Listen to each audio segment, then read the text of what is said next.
It might look like an unremarkable stretch of land, but within this lush and slightly damp ridge of the Chiltern Way are some of the country's rarest insects and plants. These 30 acres of chalk bank in Eusden are owned by the Berkshire, Buckinghamshire and Oxfordshire Wildlife Trust. Now it wants to buy 3 neighbouring plots, but needs £105,000 to do it. So this is the main part of the nature reserve which the Trust acquired last year, but now they're hoping to acquire this field as well as part of an expansion of the reserve.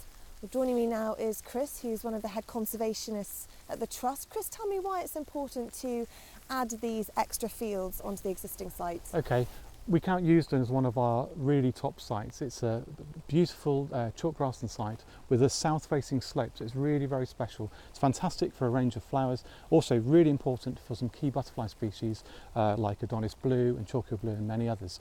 Now, we can't really make it any better without making it bigger. So the new plots of land next to the main reserve will add to the resilience of the reserve and it help us against changes like climate change, for example. And tell me a bit about what you need the money for. So the money is to help us buy the land, but it's also to help us manage it as well, and also to reseed some of the plots. And it's really important that the public continue to use this part of the Chiltern Way, isn't it? Absolutely. We want people to come and enjoy the site, but they will actually, believe it or not, help with the conservation effort, because as they're coming down the hill, they'll be taking some of the seeds from the existing reserve into the new areas. As the pressure on land for development increases, the Trust says it's an important pocket of countryside to protect and will create vital space for wildlife to thrive. Charlotte Stacey, BBC South Today.